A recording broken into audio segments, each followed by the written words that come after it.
नमस्कार दोस्तों, स्वागत है आप सभी का। मेरा नाम है प्रेमपाल सिंह और आप जुड़ चुके हैं हमारे साथ हमारे YouTube प्लेटफॉर्म पर। सीटेट के रिगार्डिंग हम चीजें डिस्कस कर रहे हैं। तो जो भी स्टूडेंट पहली बार जुड़ रहे हैं हमारे साथ, उनको मैं बता देना चाहता हूं कि जो सिविक्स की क्लास 6 की एनसीईआरटी के जो 9 चैप्टर हैं, पूरे चैप्टर हमने डिटेल में डिस्कस किए हैं। सिविक्स जो सब्जेक्ट है आपका, एसएसटी में 3 सब्जेक्ट हैं, उसमें से जो सिविक्स सब्जेक्ट है उसमें क्लास 6 की जो एनसीईआरटी है वो कंप्लीट कंटेंट हमने पढ़ा है क्लास में, और उसके साथ साथ उसके क्वेश्चंस भी देखे हैं। आज जो हम शुरू करने वाले हैं वो ज्योग्राफी शुरू करने वाले हैं। तो ज्योग्राफी भी बिल्कुल शुरुआत से लेके चलेंगे और आप बने रहिए हमारे साथ टिल द एग्जाम। आपको एसएसटी में कोई भी कंप्रोमाइज नहीं करना पड़ेगा और पूरे मार्क्स मिलेंगे आपको एसएसटी में। हम बारी बारी से तीनों सब्जेक्ट डिस्कस कर रहे हैं, ठीक है। पहले 6 क्लास की एनसीईआरटी, फिर 7th की, फिर 8th की, इसी सीक्वेंस में हम चल रहे हैं और क्वेश्चंस भी देखते हैं हम बीच बीच में, साथ साथ में। तो जुड़े रहिए हमारे साथ।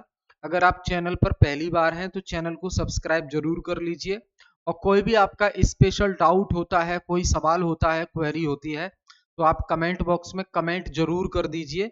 उन चीजों को हम आगे क्लास में शामिल करेंगे और आपके डाउट को सॉल्व करेंगे, ठीक है। शुरू करते हैं। तो ये चैप्टर देख लीजिए आप। ये जो सब्जेक्ट है ज्योग्राफी, ज्योग्राफी जो सब्जेक्ट है उसमें जो आगे आने वाले चैप्टर्स हैं जो हम डिस्कस करेंगे वो देखो, सोलर सिस्टम, सोलर सिस्टम और latitude longitude, internal structure of the earth, rocks, earth spheres यानी कि continent, oceans, layers of the earth, layers of atmosphere, ये सब हम डिस्कस करने वाले हैं अपकमिंग क्लासेस में, ठीक है। उसके बाद फिर आगे के चैप्टर लेंगे हम। तो शुरू करते हैं। ये पहला जो चैप्टर है आपका वो है लैटिट्यूड एंड लॉन्गिट्यूड। क्या है? Latitude and longitude. अब देखो, इसको हिंदी में कहते हैं अक्षांश। इसको क्या कहते हैं हिंदी में? अक्षांश, ठीक है। और लॉन्गिट्यूड को हम कहते हैं देशांतर। इसको क्या कहेंगे? देशांतर, ठीक है। तो सबसे पहले ध्यान रखेंगे, लैटिट्यूड और लॉन्गिट्यूड ये आपके ग्लोब पर, जो ग्लोब है जो कि अर्थ को डिनोट करता है, ग्लोब, तो ग्लोब आपके सामने है ये। अब अगर बात की जाए कि अक्षांश और देशांतर, ये जो रेखाएं हैं ये पृथ्वी पे क्या वास्तव में एग्जिस्ट करती हैं, वास्तव में है क्या? तो इसका जवाब है नहीं। ये रियल में नहीं होती हैं, ये इमेजिनरी लाइन है। इमेजिनरी का मतलब होता है काल्पनिक। ये कैसी रेखाएं हैं? काल्पनिक रेखाएं होती हैं। ये काल्पनिक रेखाएं होती हैं। जियोग्राफर जो हैं, भूगोलविद जो हैं, उन्होंने अपनी स्टडी को आसान बनाने के लिए इनका इस्तेमाल किया है, इन काल्पनिक रेखाओं का। तो हम आगे चीजें समझेंगे और उनसे हमें बहुत सारी चीजें क्लियर होंगी कि पृथ्वी रोटेट करती है और रिवॉल्व करती है, कितने डिग्री कितने टाइम में घूमती है, कहां पर सूर्य की रोशनी सबसे ज्यादा पड़ती है, कौन सा एरिया सबसे ज्यादा गर्म होता है, वो सारी चीजें हम समझने वाले हैं इसमें, ठीक है। चलो यहां देखें। अब मैं अलग से एक पेज लेता हूं।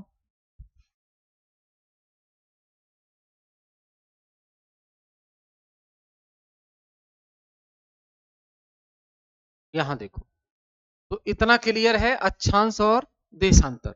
अब मैं एक इमेज बनाऊंगा आपके सामने।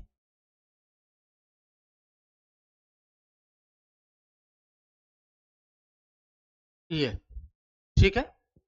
इसको अभी ऐसा का ऐसे ही रहने दीजिए, पहले इसे समझिए आप जो मैं ड्रॉ कर रहा हूं।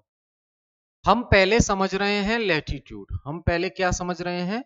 लैटिट्यूड समझ रहे हैं, यानी कि अक्षांश, ठीक है। हम क्या समझ रहे हैं? पहले अक्षांश समझ रहे हैं। अब अक्षांश क्या होते हैं? तो ये अर्थ का एक हिस्सा है। इसको मैं ऊपर लिख देता हूं नॉर्थ, और नीचे साउथ, इधर वेस्ट, इधर ईस्ट। ठीक है, तो उत्तर, दक्षिण, पश्चिम और पूरब, ये लिख दिया मैंने। अब लैटिट्यूड की परिभाषा क्या देखेंगे हम, तो रेखाएं, ऐसी रेखाएं जो पश्चिम से पूर्व की तरफ, पश्चिम से पूर्व की तरफ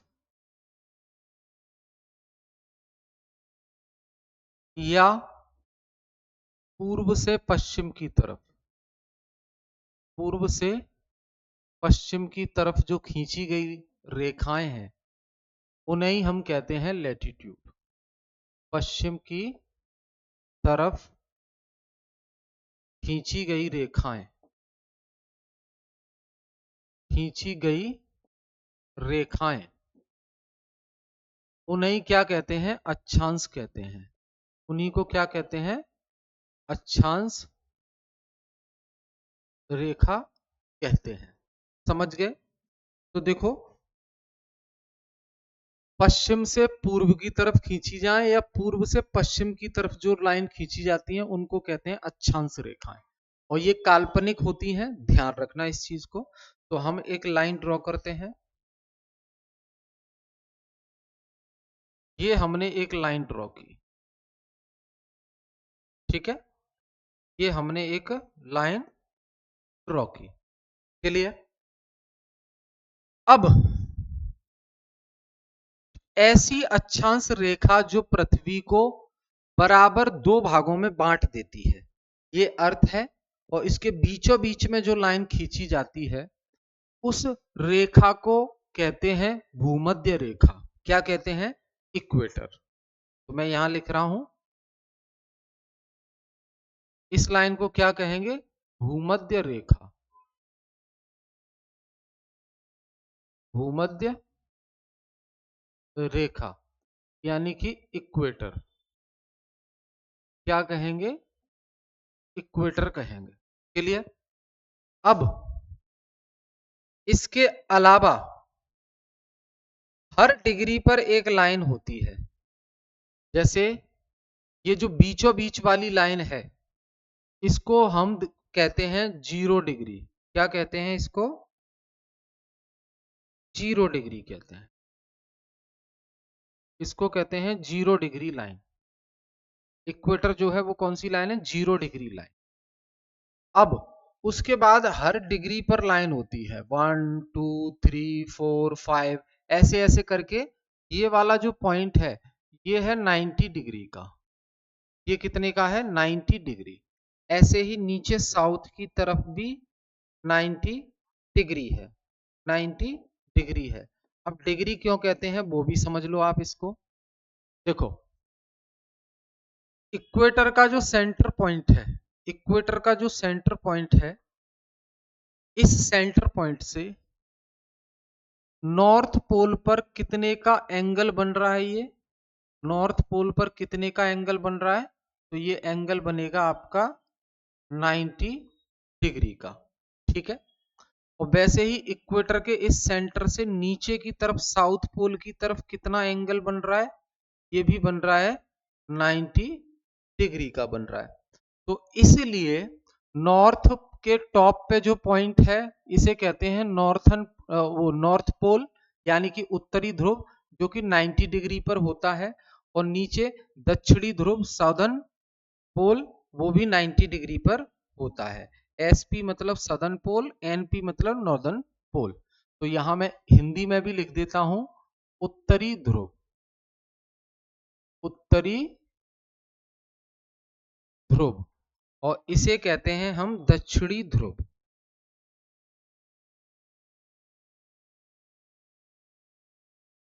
दक्षिणी ध्रुव कहते हैं। ठीक, तो इक्वेटर वाली लाइन इसको 0 डिग्री क्यों बोल रहे हैं, क्योंकि इस सेंटर पॉइंट से, इक्वेटर के सेंटर पॉइंट से इसका जो एंगल है वो तो इसी के ऊपर आ जाएगा, तो 0 डिग्री ही एंगल बनेगा। फिर 0 डिग्री से ऊपर 1 डिग्री पे जाएंगे तो एक और एंगल बनेगा, फिर 2 डिग्री पे जाएंगे ऐसे ऐसे, तो अलग अलग एंगल बनते जाएंगे, तो 1 डिग्री, 2 डिग्री, 3 डिग्री, 4 डिग्री, ऐसे 90 डिग्री तक ऊपर जाएंगे हम। ऐसे ही इस 0 डिग्री से साउथ की तरफ अगर हम आएंगे तो 1 डिग्री, 2 डिग्री, 3 डिग्री, ऐसे 90 डिग्री तक आ जाएगा। समझ गए ना आप? तो एक तो परिभाषा लैटिट्यूड की ये होती है कि वो रेखाएं जो पश्चिम से पूर्व की तरफ या पूर्व से पश्चिम की तरफ जो खींची जाती हैं उन्हें अक्षांश रेखा कहते हैं। दूसरी इसकी टेक्निकल डेफिनेशन ये होती है कि लैटिट्यूड्स क्या हैं? Latitudes are angular distance, latitudes are angular distance from the centre of the equator, equator के सेंटर से कोणीय दूरी, एंगुलर डिस्टेंस। तो इक्वेटर का सेंटर ये हो गया, यहां से कोणीय दूरी, तो उसे ही कहते हैं हम क्या? लैटिट्यूड्स, लैटिट्यूड्स कहते हैं। अब हर लैटिट्यूड लाइन नहीं बनाता, तो लैटिट्यूड और लैटिट्यूडनल लाइंस दोनों में अंतर होता है। यूं तो यहां 90 डिग्री लैटिट्यूड है, ये भी 90 डिग्री लैटिट्यूड है, लेकिन ये 90 डिग्री लैटिट्यूड लाइन तो नहीं बना रहा है ना कोई, वो तो पॉइंट है। बाकी सभी लैटिट्यूड लाइन बनाते हैं, जैसे 0 डिग्री भी लाइन बनाएगा, 1 डिग्री भी लाइन बनाएगा, 2 डिग्री भी लाइन बनाएगा। समझ गए ना? तो दोनों डेफिनेशन दोस्त मैंने आपको बता दी। एक तो सिंपल डेफिनेशन साधारण भाषा में ये कहते हैं, पश्चिम से पूर्व की तरफ या पूर्व से पश्चिम की तरफ जो लाइन खींची जाती हैं उन्हें हम अक्षांश कहते हैं, अक्षांश रेखाएं कहते हैं।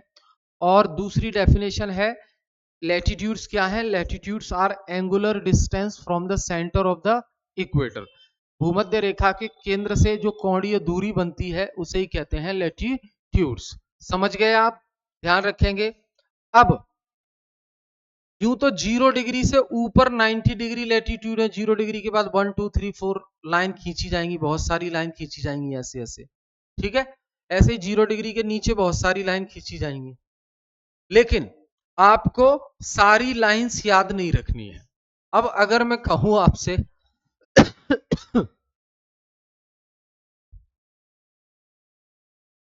कि टोटल लैटिट्यूड्स कितने हैं,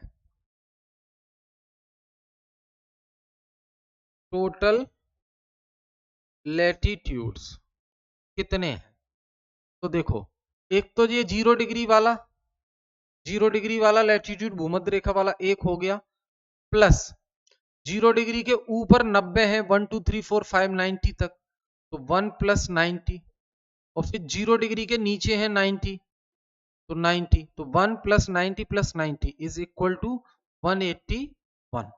181 लैटिट्यूड है। और वहीं पूछा जाए कि लैटिट्यूडनल लाइंस कितनी है,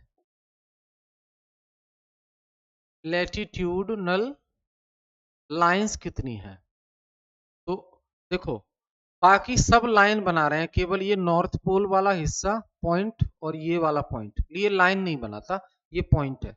तो 181 में एक ये और एक ये, दो माइनस कर दो, तो 181 minus 2 is equal to 179।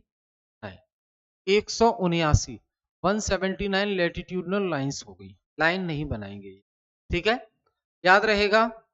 Clear है? अब क्या आपको सवाल है, क्या आपको पूरे 181 लैटिट्यूड याद रखने हैं? जी नहीं, आपको कुछ खास लैटिट्यूड याद रखने हैं, जैसे कि ये 0 डिग्री वाला लैटिट्यूड याद रखना है, फिर यहां पे बनेगा एक, और फिर एक यहां पे बनेगा, ठीक है? तो इसे बोलते हैं 66.5 डिग्री, और क्योंकि ये इक्वेटर के नॉर्थ में है तो एन लगा दिया। इसको बोलते हैं 23.5 डिग्री, क्योंकि ये इक्वेटर से नॉर्थ में है तो एन लगा दिया, और 0 डिग्री ये हो ही गया। फिर 0 डिग्री से नीचे भी 23.5 डिग्री, और ये साउथ में है, और फिर 66.5 डिग्री, 66.5 डिग्री ये भी साउथ में है, और फिर 90 डिग्री। तो कुल आपको कितने लैटिट्यूड याद रखने हैं? नॉर्थ पोल, साउथ पोल, और फिर 66.5 डिग्री, 23.5 डिग्री नॉर्थ, और फिर 23.5 डिग्री, 66.5 डिग्री साउथ, और बीच में एक 0 डिग्री। इतने लैटिट्यूड आपको याद रखने हैं। अब इसको अगले पेज पे हम देखो, ये देखो, यहां देखिए आप, तो ये इक्वेटर आप देख पा रहे हैं, 0 डिग्री मैंने आपको बताया, फिर 23.5 डिग्री नॉर्थ और 66.5 डिग्री नॉर्थ, और ये ऊपर है क्या, नॉर्दर्न पोल। ठीक है, क्लियर। वैसे ही नीचे 23.5 डिग्री, 66.5 डिग्री और नीचे सदर्न पोल, ये ध्यान रखेंगे आप। अब इनका नामकरण कर दिया हमने। 23.5 डिग्री नॉर्थ वाले लेटीट्यूड को कहते हैं ट्रॉपिक ऑफ कैंसर, यानी कि हिंदी में कहेंगे कर्क रेखा।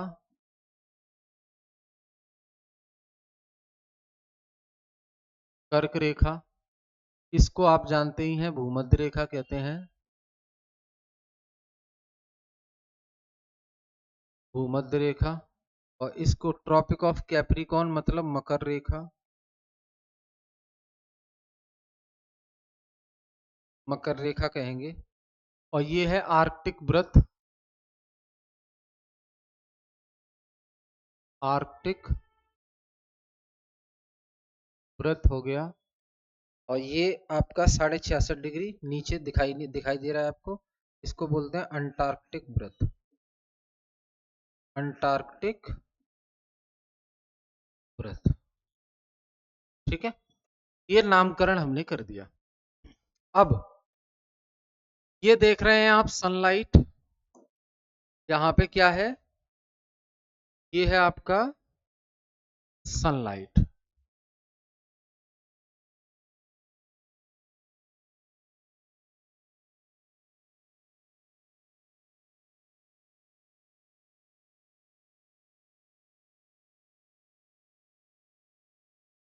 ये मैंने बना दिया आपका सन। ठीक है, तो सनलाइट आ रही है डायरेक्ट, ये जो सनलाइट है, ये जो सनलाइट है वो डायरेक्ट यहां पे पड़ रही है ये, उसके बाद ऐसे पड़ रही है और डिस्वर्स हो जाती है, फिर ये डिस्वर्स हो जाएगी। ठीक है, और फिर ये सनलाइट पड़ रही है, ये सनलाइट पड़ रही है। तो ध्यान रखना, अर्थ का कौन सा हिस्सा है जो डायरेक्ट सन की रेस लेता है, और वो है ये जो रेड वाला दिख रहा है आपको, यानी कि ट्रॉपिक ऑफ कैंसर से लेकर नीचे ट्रॉपिक ऑफ कैप्रिकॉन तक, ये जो रेड वाला एरिया दिख रहा है आपको, रेड वाला ये, इसमें सबसे ज्यादा हीट आती है सूर्य की, इसलिए इस पूरी जोन को क्या कहते हैं, ट्रॉपिकल जोन। इस पूरी जोन को क्या कहते हैं, ट्रॉपिकल जोन, यानी कि सबसे ज्यादा गर्म होती है क्योंकि सूर्य की डायरेक्ट किरणें यहां पर पड़ती हैं। उसके बाद ऊपर की, ये गर्म हो गया रेड वाला, इससे थोड़ा ठंडा होता है ये, तो इसे बोला है टेम्परेट जोन, और नीचे भी वही रहेगा टेम्परेट जोन। ठीक है, और ऊपर जो देख रहे हैं आप पोलर जोन या फ्रिजिड जोन, यहाँ पे सूर्य की रोशनी नहीं पहुंचती है, तो यहाँ ठंडा बर्फ ही बर्फ होती है, इसलिए इसको फ्रिजिड जोन या पोलर जोन कहते हैं, क्योंकि नॉर्थ पोल के बिल्कुल पास है। नीचे साउथ पोल के जो पास है उसे भी पोलर जोन कहते हैं या फ्रिजिड जोन कहते हैं, बर्फ ही बर्फ होती है वहां पे। समझ गए ना, समझ गए मेरी बात आप, जो मैं कहना चाह रहा हूं। तो जब आपसे पूछा जाए पृथ्वी की कितनी जोन होती हैं, तो पृथ्वी की जोन कितनी है, पहला पोलर जोन, दूसरा टेम्परेट जोन और तीसरा ट्रॉपिकल जोन, ये 3 जोन होती हैं। सबसे ज्यादा हीट और सबसे ज्यादा सन की लाइट किस एरिया में पड़ती है, ट्रॉपिकल जोन में पड़ती है, और उससे कम टेम्परेट जोन में पड़ती है, और सबसे लास्ट में पोलर जोन जो कि ठंडा होता है। ठीक, अब ये सब काल्पनिक रेखाएं हैं, या कौन कौन सी, नॉर्थ पोल, ये नॉर्थ पोल हो गया, नीचे साउथ पोल हो गया, फिर Arctic Circle, Tropic of Cancer, equator, Tropic of Capricorn और अंटार्कटिक सर्किल। ठीक है, और नीचे सदर्न पोल आ जाता है। क्लियर है इतनी सी बात, इतनी सी बात में कोई डाउट है तो आप बता सकते हैं। और देखिए इधर,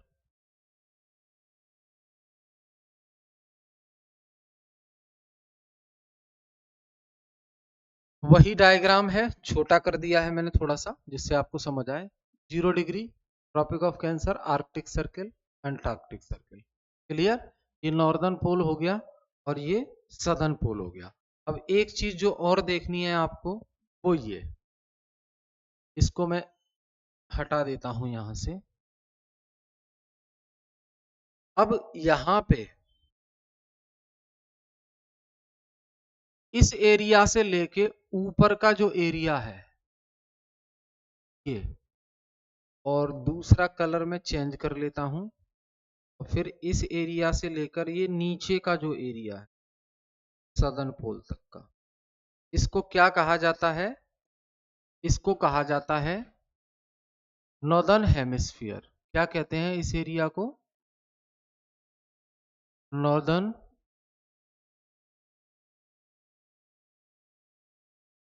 हेमिस्फीयर कहते हैं, ठीक है, इस एरिया को। और इक्वेटर से नीचे का जो एरिया है, आधा हिस्सा पृथ्वी का, इसको कहते हैं सदर्न हेमिस्फीयर। सदर्न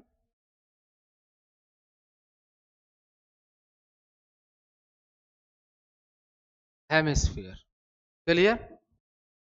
हिंदी में क्या बोलेंगे? हिंदी में इसको बोलेंगे उत्तरी गोलार्ध,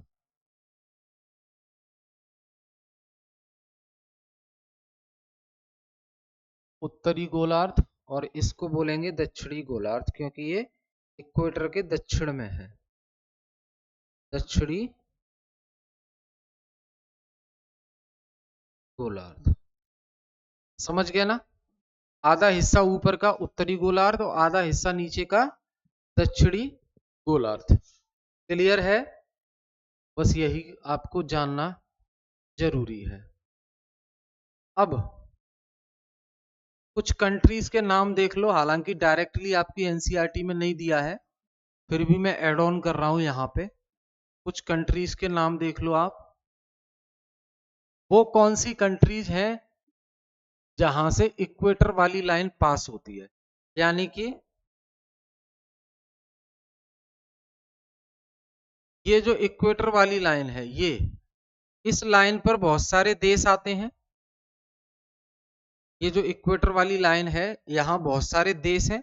तो आपको मैं बता रहा हूं कि यहाँ जो देश हैं वो कौन कौन से देश हैं जिनसे भूमध्य रेखा वाली लाइन गुजारी गई है। समझ गए?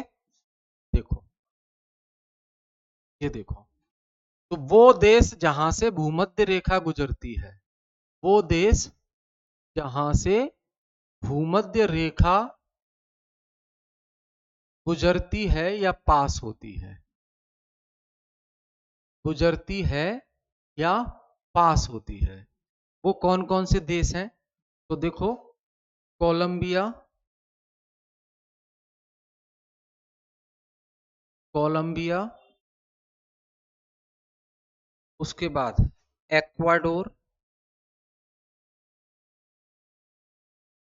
एक्वाडोर, और ब्राजील, साउ टोम एंड प्रिंसिप,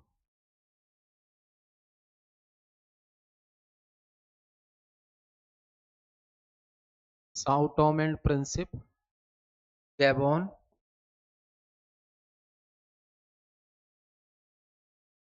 और ये कॉन्गो, रिपब्लिक ऑफ कॉन्गो, और ये है डेमोक्रेटिक रिपब्लिक ऑफ कॉन्गो।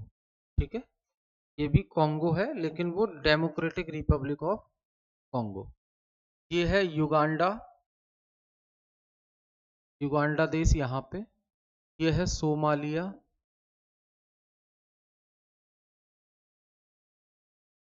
ये है केन्या।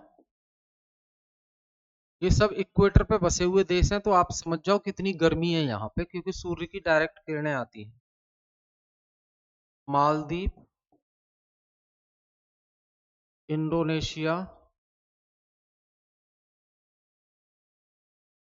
इंडोनेशिया, और उसके बाद किरीबती। ये जो है मैं यहाँ लिख रहा हूँ किरीबती।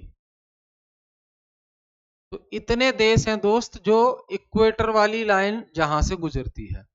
एक बार मैं साइड से हो जाता हूं। इतने देश हैं जहां से भूमध्य रेखा पास होती है।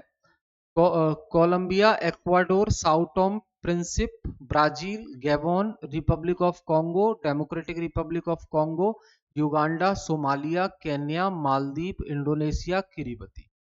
ठीक है, ये वो देश हैं जहां से भूमध्य रेखा पास होती है, यानी कि 0 डिग्री लैटिट्यूड वाली लाइन पास होती है। आगे देखें, फिर बताया गया है आपको कि ट्रॉपिक ऑफ कैंसर कहां कहां से पास होती है। ट्रॉपिक ऑफ कैंसर कहां कहां से पास होती है, यानी कि कर्क रेखा। अब हम बात करेंगे क्या, कर्क रेखा।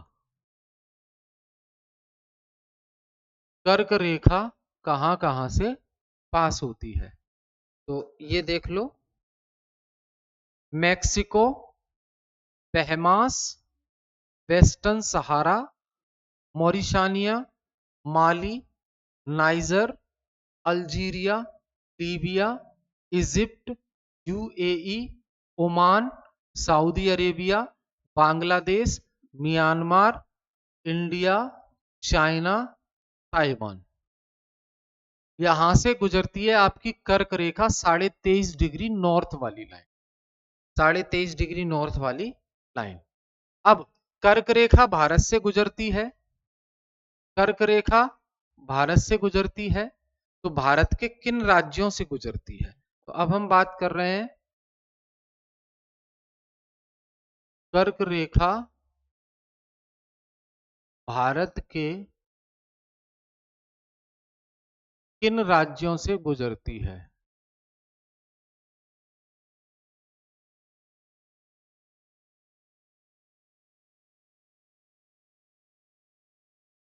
किन राज्यों से गुजरती है, तो देखो, सबसे पहले ध्यान रखेंगे गुजरात, राजस्थान, टोटल 8 राज्य हैं, छत्तीसगढ़, मध्य प्रदेश, झारखंड, वेस्ट बंगाल, मिजोरम और त्रिपुरा।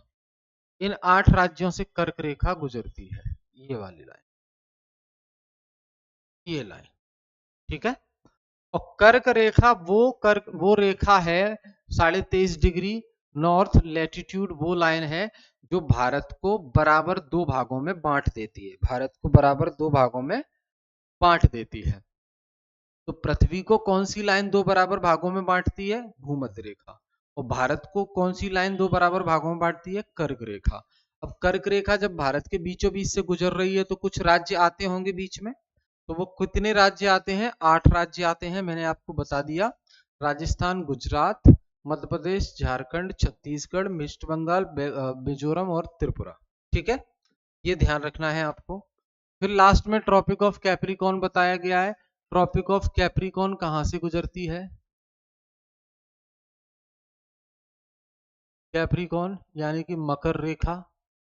मकर रेखा किन किन देशों से होकर गुजरती है, तो भाई ये Paraguay, Chile, Argentina, Brazil, Namibia, Botswana, South Africa, Mozambique, Madagascar, Australia, यहां से गुजरती है ट्रॉपिक ऑफ कैप्रिकॉर्न यानी कि मकर रेखा। ठीक है, और फिर देखो, पृथ्वी का जो ऊपर का हिस्सा है नॉर्थ पोल वाला, और 66.5 डिग्री, ये जो देख रहे हैं सर्किल, ये 66.5 डिग्री आर्कटिक सर्किल है।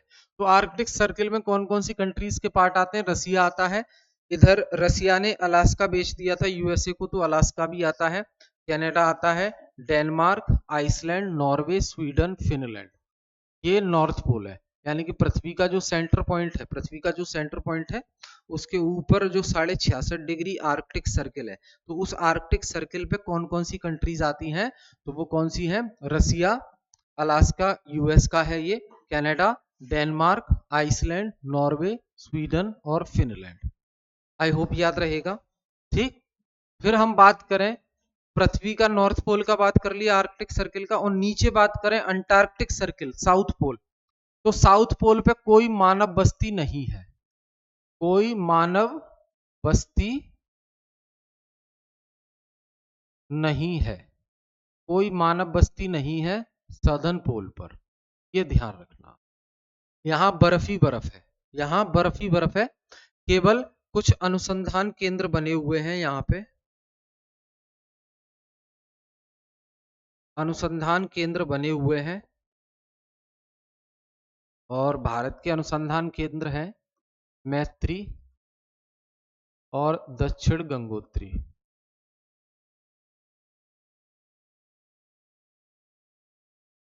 मैत्री और दक्षिण गंगोत्री ये रिसर्च सेंटर इंडिया के बने हैं अंटार्कटिक सर्कल में। ठीक है भाई, तो दोस्त ये हमने बेसिक बिल्कुल डिस्कस किया। हम फिर मिलेंगे नेक्स्ट क्लास में, इसके आगे डिस्कस करेंगे। तब तक बने रहिए हमारे साथ। बहुत बहुत धन्यवाद।